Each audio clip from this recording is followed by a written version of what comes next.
Her Excellency the Ambassador of Austria in India, Catherine Weiss, Philippe Lenner, the Global CEO of Alpla, Gauranilu Stanika Shasansabhyulu Peddalu Mahipal Reddy Garu, the Managing Director of Alpla India, Vagish Dixit, my Secretary Technical Education, Naveen Mittal Garu, the MD of TSIC, Venkat Narasimha Reddy Garu, all the local corporators, Perna Andarki, Gauranilaina Stanika Prajapratinidhulaki, dignitaries of the dais. I see a lot of friends. I see Dr. Vivekanand, I see Prasad Garu, I see Murthy Garu, the Dean of IIT Hyderabad. I see a lot of other friends as well from the industry. Firstly, my apologies for showing up late. I was delayed by about 30 minutes. My apologies for that. Patrikeya Mitrulandarki, Alpla Kutumba Sabhyulandarki kuda Hrudayapurvakanga Shubhakankshalu, Hrudayapurvakanga Abhinandanulu. I would like to firstly thank Vagish for inviting me here because, Honorable Chief Minister KCR Garu has been guiding, has been telling us, especially the industries and technical education departments to be more precise, to ensure that whatever is being taught in our educational institutions today is in alignment with the needs of the industry. In fact, he's been telling us, he's been guiding us to study the models adopted in Europe, more particularly in Germany, in Austria, and other places, where each and every student actually is given industry exposure while they're actually learning, while they're actually, enrolled in an educational institution.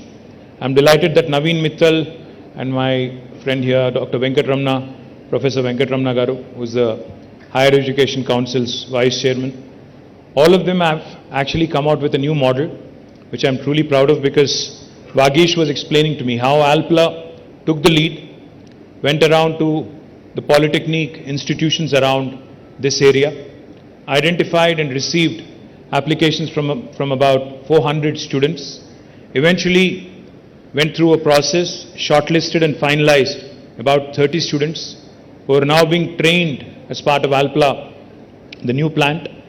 And those 30 are not only going to be gainfully employed, but in fact, in normal circumstances where they would have possibly been paid a salary of 15,000 to 20,000 per month, after this training, what Vagish was telling me is that they would actually be gainfully employed with almost double what they would typically get. So my compliments to Vagish, my compliments to Naveen, my compliments to the entire team of Alpla on doing this and becoming a role model for the rest of the industry. I think the most important aspect when it comes to industrialization in any state is firstly decentralization of the activity. While we have numerous industries interested in setting up factories, interested in setting up their new units around Hyderabad, in Sangareddy, in Medchal, in Rangareddy, I think it's equally important to have more and more industries come in the rural hinterland of Telangana. We need factories in Vanparthi, we need factories in Mancherial, we need factories in Kottagudem, the far nook and corner of Telangana. And to that effect, Honorable Chief Minister has been guiding us, has been directing us in fact, and has been ensuring that along with the growth of Telangana in the primary sector in agriculture, which has grown tremendously over the last 8 years, the contribution of primary sector in Telangana has risen into the GSDP by almost 5%.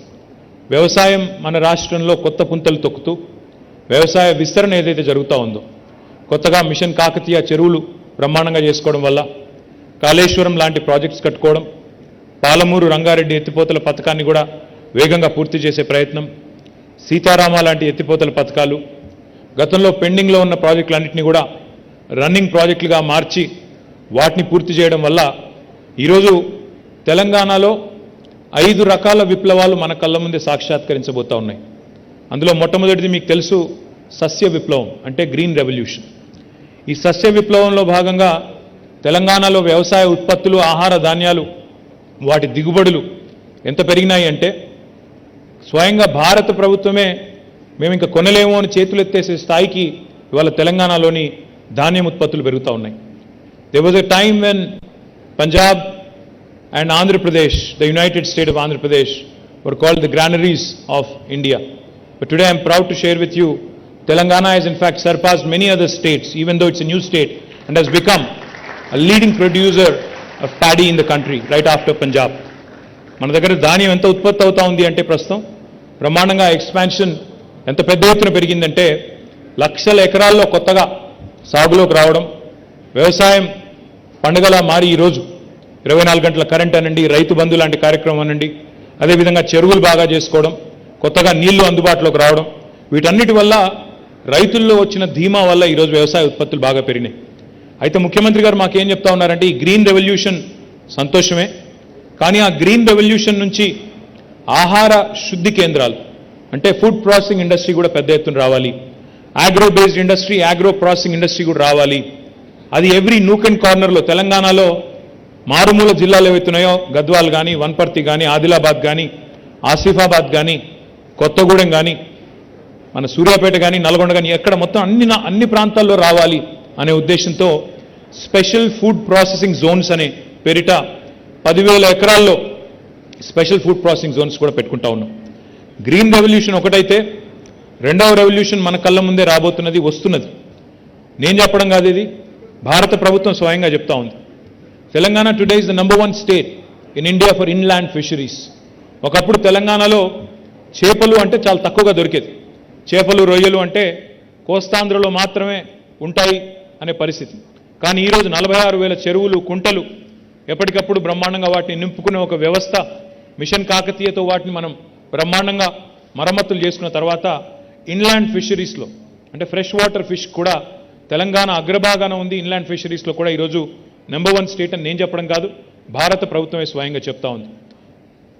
Fisheries వల్ల, aqua వల్ల వచ్చే blue రెవల్యూషన్తో, నీలి విప్లవంతో చాలా పెద్ద ఎత్తున మనకి aqua పరిశ్రమ కూడా రాబోతా ఉంది. కొత్తగా మనం కట్టుకున్న రిజర్వాయర్, అది రాజరాజేశ్వర సాగర్ కావచ్చు, మల్లన్న సాగర్ కావచ్చు, కొండపోచమ్మ సాగర్ కావచ్చు, అక్కడ పాలమూరులో రాబోయే కరివెన, ఉద్దండాపూర్, ఏదుల, ఇంకా ఇతర నార్లాపూర్ లాంటి రిజర్వాయర్లు కావచ్చు, వీటన్నిటిని సమాహారంగా చూసినట్టయితే తెలంగాణలో మన కళ్ళ ముందే భారతదేశానికి సరిపడే విధంగా, అదేవిధంగా ఇతర దేశాలకు కూడా ఉత్పత్తి చేసే స్థాయికి, ఉదాహరణకి మొన్న కంపెనీ వచ్చింది అమెరికా నుండి, ఫిషిన్ అనే కంపెనీ, వారు వచ్చి 1000 కోట్ల పెట్టుబడితో ఇక్కడ తిలాపియా అనే చేపను వృద్ధిలోకి తీసుకొచ్చి దాన్ని మొత్తం 100% ఎక్స్పోర్ట్ ఓరియంటెడ్గా అమెరికాకు తీసుకెళ్లాలనే ప్రయత్నం చేస్తూ ఉన్నారు. సో ఈ రకమైన నీలి విప్లవం కూడా తెలంగాణలో మన కళ్ళ ముందే సాక్షాత్కారం కాబోతా ఉంది. మూడవది శ్వేత విప్లవం, white revolution. Now there was a time when Vijaya dairy, which is the government arm for dairy development in Telangana and Andhra Pradesh, actually went sick. మూతబడే పరిస్థితికి చేరుకున్న విజయ డైరీని ఈరోజు తిరిగి ప్రాణప్రతిష్ఠ చేసి ప్రతి ఒక్క డైరీ ఫార్మర్కి లీటర్కి 4 రూపాయల చొప్పున ప్రోత్సాహకం ఇచ్చిన తర్వాత, మినీ డైరీస్ని ఎంకరేజ్ చేసిన తర్వాత ఈరోజు అదే విజయ డైరీ, ఏ విజయ డైరీ అయితే మూతబడే స్థాయికి చేరుకున్నదో ఆ విజయ డైరీ ఈరోజు ప్రభుత్వానికి తిరిగి డివిడెండ్ ఇచ్చే స్థాయికి చేరుకుంది అంటే తప్పకుండా తెలంగాణలో శ్వేత విప్లవం కూడా, ఒక క్షీర విప్లవం కూడా మన కళ్ళ ముందే రాబోతా ఉంది. ఒక చిన్న ఉదాహరణ చెప్పాలి అంటే, శ్వేత విప్లవం, క్షీర విప్లవం అని నేను చెప్తుంటే కొంతమందికి అదేం పెద్ద విషయమా అనిపించవచ్చు, కానీ మన పెద్దవాళ్ళు ఎప్పుడు చెప్తుంటారు, పంటతో పాటు పాడి పరిశ్రమ కూడా బాగుంటేనే గ్రామీణ ఆదాయంలో, గ్రామీణ ఆర్థిక పరిపుష్టిలో దోహదపడుతుంది. మనం ఇప్పుడు ఉదాహరణకి పాడి పరిశ్రమ యొక్క పవర్ తెలుసుకోవాలనుకుంటే, న్యూజిలాండ్ అనే దేశంలో ఫాంటెరా అని ఒక కంపెనీ ఉంది. ఆ ఒక్క కంపెనీ, ఫాంటెరా అనే ఒకే ఒక్క కంపెనీ, గతంలో దాని పేరు న్యూజిలాండ్ డైరీ బోర్డ్ అని ఉండేది. ఆ ఒక్క కంపెనీ, ఫాంటెరా అనే ఒకే ఒక్క కంపెనీ, న్యూజిలాండ్ యొక్క జీడిపిలో 8% కాంట్రిబ్యూషన్ ఆ ఒక్క కంపెనీ నుంచి వస్తూ ఉంది. అది మొత్తం డైరీ ప్రోడక్ట్స్ తయారు చేసే కంపెనీ. ఎందుకు చెప్తా ఉన్నానంటే, భారతదేశం ఇంకా కూడా 70% గ్రామీణ దేశం. ఈ గ్రామీణ దేశంలో తప్పకుండా డైరీని కూడా ఎంకరేజ్ చేయాలి, డైరీని కూడా విస్తృతపరచాలి అనే సదాశయంతో ముఖ్యమంత్రి గారు ఏదైతే పనిచేస్తూ ఉన్నారో తప్పకుండా దానివల్ల ఒక శ్వేత విప్లవం, ఒక క్షీర విప్లవం కూడా వస్తుంది. తద్వారా రైతుల ఆదాయం కూడా పెరుగుతుంది, పాడి వల్ల పంటలకు లాభం జరుగుతుంది, దాంతోపాటు రైతుల ఆదాయం కూడా పెరిగే ఆస్కారం ఉంటుంది. ఇక నాలుగవది పింక్ రెవల్యూషన్. పింక్ రెవల్యూషన్ అంటే మళ్ళీ మా వివేక్ గారు వేరే అనుకుంటారు. పింక్ రెవల్యూషన్ అంటే మాంస ఉత్పత్తులు పెరిగి మీట్ ప్రాసెసింగ్ పెరిగి మరి ఇతర దేశాలకు కూడా ఎగుమతి చేసే స్థాయికి చేరుకోవడం పింక్ రెవల్యూషన్. ఇప్పుడు consumption of meat, consumption of all kinds of meat is typically associated with affluence. అంటే ఎట్లా ఇన్కమ్ లెవెల్స్ పెరుగుతాయో అట్లా ప్రోటీన్ ఫుడ్ తినడం పెరుగుతుంది. కాబట్టి ఈరోజు భారతదేశానికే కాదు ఇతర దేశాలకు కూడా ఎగుమతి చేసే స్థాయికి మన మీట్ ఇండస్ట్రీ కూడా పెరగాలి అంటే తప్పకుండా షీప్ రియరింగ్ లాంటి యాక్టివిటీని పెంచాల్సి ఉంది. షీప్ రియరింగ్ అంటే గొర్రెల పెంపకం ద్వారా, ఎందుకంటే మనం చాలాసార్లు ఇప్పుడు వాగేష్ మాట్లాడడం మీరు విన్నారు, ఫిలిప్ మాట్లాడడం మీరు విన్నారు. చాలాసార్లు మనం చాలా అందంగా స్కిల్ డెవలప్మెంట్ అని మాట్లాడుకుంటూ ఉంటాం. స్కిల్ డెవలప్మెంట్ మంచిదే. స్కిల్ డెవలప్మెంట్ అంటే నైపుణ్య శిక్షణ. స్కిల్ డెవలప్మెంట్ చాలా మంచిది. కానీ ఆల్రెడీ డెవలప్ అయి ఉన్న స్కిల్ సంగతి ఏంటి? మనకు కుల వృత్తిలో ఎన్నో ఉన్నాయి. ఆ కుల వృత్తుల్లో వంశపారంపర్యంగా ఆ టాలెంట్ ఉన్న, ఆ నైపుణ్యం ఉన్న సోదరులు ఎవరైతే ఉన్నారో, రూరల్ ఏరియాస్లో ఎవరైతే ఉన్నారో వారికి కనుక కొద్దిగా ప్రోత్సాహం ఇచ్చినట్టయితే, కొద్దిగా ఊతం ఇచ్చినట్టయితే బాగుంటుందనే ఉద్దేశంతో ఈ రాష్ట్రంలోని యాదవ, కురుమా సోదరుల కోసం రాష్ట్ర ప్రభుత్వం ప్రవేశపెట్టిన మరి గొర్రెల పెంపకం కార్యక్రమం ఏదైతే ఉందో దానివల్ల పశు సంపద మన రాష్ట్రంలో ఇప్పటికే రెట్టింపు పైగా పెరిగింది. దానివల్ల ఏం జరుగుతుంది అంటే మాంస ఉత్పత్తికి, అది మన రాష్ట్రంలో కన్సంప్షన్ అయ్యే మాంసం కావచ్చు, లేదా ఇతర రాష్ట్రాల్లో, ఈ దేశంలోని ఇతర రాష్ట్రాల్లో కానీ, లేదా ఇతర దేశాల్లో కానీ మనం మీట్ ప్రాసెసింగ్ ఇండస్ట్రీని కూడా ప్రోత్సహించినట్టయితే ఒక పింక్ రెవల్యూషన్ దానివల్ల వస్తుందనేది మన ఆలోచన. దాంతోపాటు ఐదవది, ఇప్పుడు కొత్తగా మీరు చూస్తే ఈ మధ్యకాలంలో తెలంగాణలో నీళ్లు, తెలంగాణలో కరెంట్ ఇవన్నీ బాగా పెరిగిన తర్వాత వ్యవసాయ ఉత్పత్తులు పెరిగినాయి. ముఖ్యంగా మన రాష్ట్రంలో వరి వేయడం అనేది పరిపాటిగా ఉంటుంది. వరి విస్తృతంగా రైతులు పండిస్తారు. అయితే వరి నుంచి రైతుల్ని షిఫ్ట్ చేయాలి, ఇతర పంటల వైపు మళ్లించాలి అంటే అదొక పెద్ద సవాల్గా రాష్ట్ర ప్రభుత్వానికి కానీ ఇతర రాష్ట్రాల ప్రభుత్వాలకు కానీ మారిన పరిస్థితి వాస్తవం. మరి వారికి లాభసాటిగా ఉండే విధంగా మరొక ప్రత్యామ్నాయాన్ని చూపెట్టాల్సిన బాధ్యత ప్రభుత్వాల మీద ఉంటుంది. మరి ప్రభుత్వాల మీద ఉండే ఆ బాధ్యతలో భాగంగా భారతదేశం ఒకవైపు ఎడిబుల్ ఆయిల్స్ కూడా ఈరోజు దిగుమతి చేసుకుంటా ఉంది. మనం ఏదైతే వంటలో వాడే వంట నూనె ఉంటుందో ఆ నూనెను కూడా ఈరోజు ఇతర దేశాల నుంచి మనం దిగుమతి చేసుకుంటా ఉన్నాం. మలేషియా నుంచి, ఇండోనేషియా నుంచి, ఇతర దేశాల నుంచి ఎడిబుల్ ఆయిల్స్ అన్నీ కూడా మనం ఇంపోర్ట్ చేసుకుంటా ఉన్నాం. ఆ డిపెండెన్స్ పోవాలన్న ఉద్దేశంతో తెలంగాణ ప్రభుత్వం రాబోయే 5 ఏళ్లలో 20 లక్షల ఎకరాల్లో ఆయిల్ పామ్ అనే పంటను పండించాలనే లక్ష్యాన్ని పెట్టుకుంది. 20 లక్షల ఎకరాల్లో ఆయిల్ పామ్ అంటే తెలంగాణ విస్తీర్ణంలో దాదాపుగా మనం ఓవరాల్గా పంటల విస్తీర్ణంగా చూసుకున్నట్టయితే 15% పైగా మనం మరి ఇతర పంటల నుంచి ఆయిల్ పామ్ వైపు మళ్లించాలని ప్రయత్నం చేస్తూ ఉన్నాం. ఆయిల్ పామ్ని జనరల్గా ఇతర దేశాల్లో ఎల్లో రెవల్యూషన్ అంటారు. సో ఈ రకంగా ఇన్ని 5 revolutions, green, white, blue, pink and yellow, ఈ 5 రెవల్యూషన్స్ వల్ల, ఇదంతా ఎందుకు చెప్తా ఉన్నాను ఆల్ప్లా ఎంప్లాయీస్కి అని మీరు అనుకోవచ్చు. ఎందుకంటే మీరు తయారు చేసే ఉత్పత్తులకు అవన్నీ కూడా పర్ఫెక్ట్ వేదికలుగా మారబోతా ఉన్నాయి. అందుకే చెప్తా ఉన్నాను. Because you're a moulds company. మరి మౌల్డ్స్ తయారు చేసే కంపెనీకి కొనుగోలు చేసే శక్తి ఉండే మ్యానుఫ్యాక్చరర్స్ ఎవరైతే ఉంటారో ఆ మ్యానుఫ్యాక్చరింగ్ రంగం పెరిగితే తప్ప మనకి కస్టమర్ ఉండడు. కాబట్టి ఇవన్నింటికి తెలంగాణలోని 33 జిల్లాలు వేదికలు కావాలని మనస్ఫూర్తిగా మేమందరం కూడా కోరుకుంటా ఉన్నాం. I compliment Alpla because, as Vagesh pointed out, as Philippe pointed out, they have already invested 600 plus crores in Telangana. And I am delighted because Honorable Chief Minister keeps telling us, your existing investor is your biggest brand ambassador.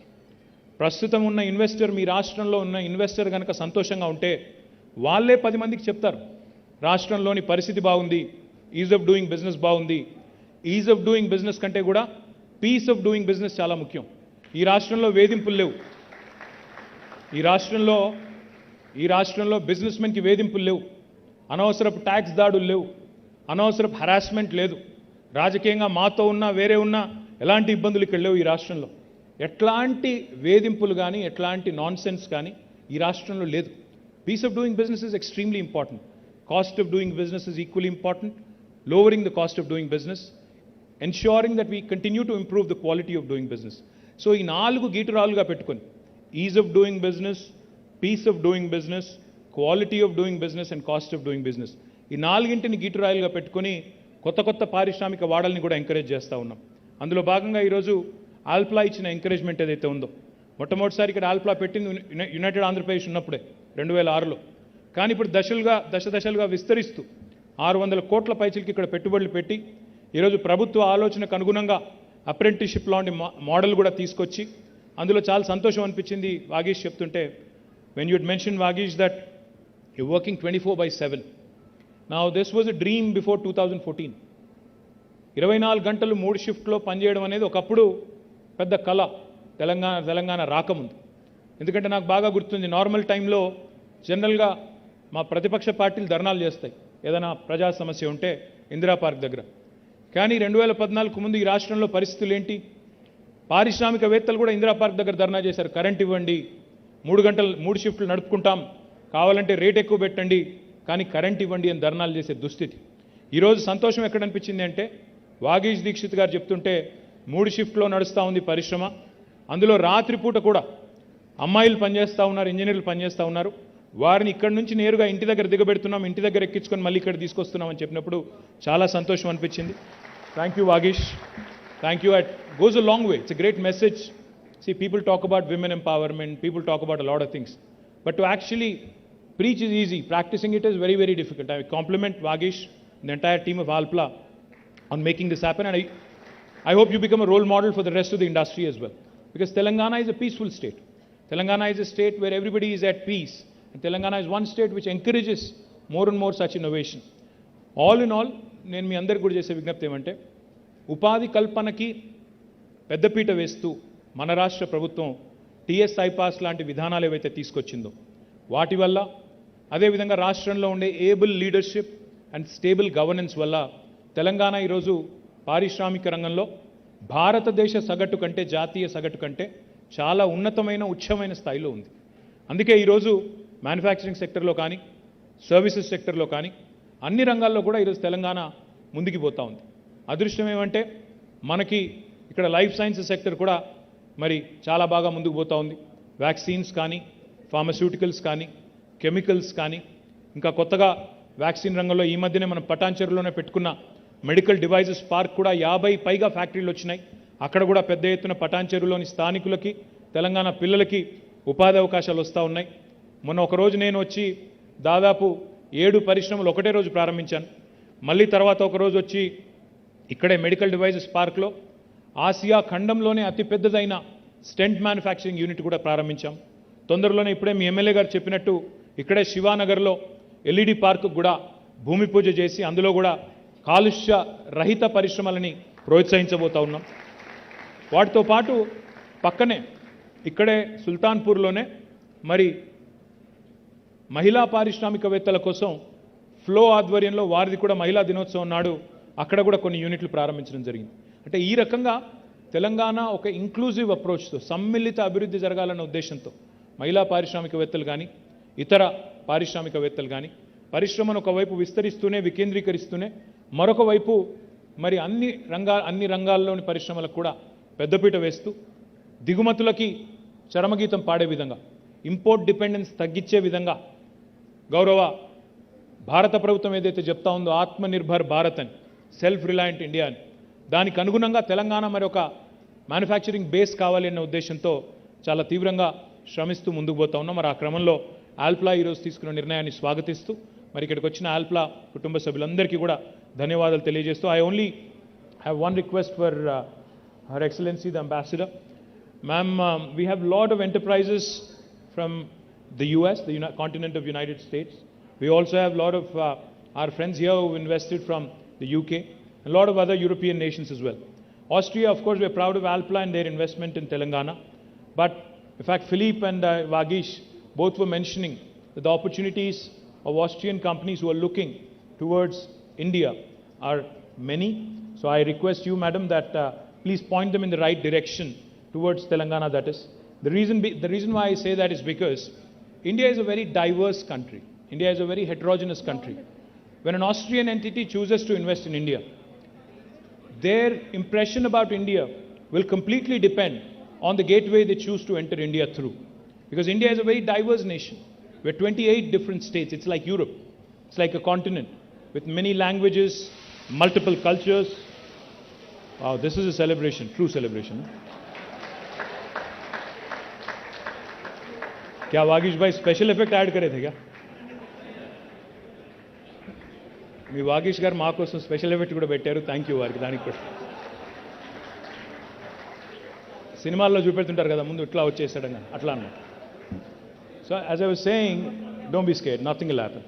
This is Telangana, you are safe. I was just telling you. Let me just complete the line of thought. It's a very diverse nation.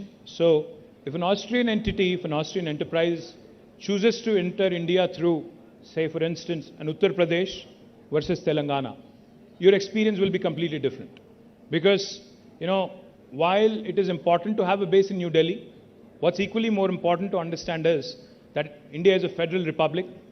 Most important things when it comes to setting up a factory or an enterprise actually are in the hands of the government in a state. The action is in the states. So land, power, water, fiscal incentives, human resources, all of this actually are rested with the state governments. While it's equally important to engage with Government of India, what's even more important is to engage bilaterally with the states in India. So therefore my request to you, Madam Ambassador, is give us an opportunity to also pitch to Austrian investors who are looking at India. Let's make Telangana the gateway for Austrian investors into India, and they will have as beautiful an experience as Alpla has had over the last 16 years.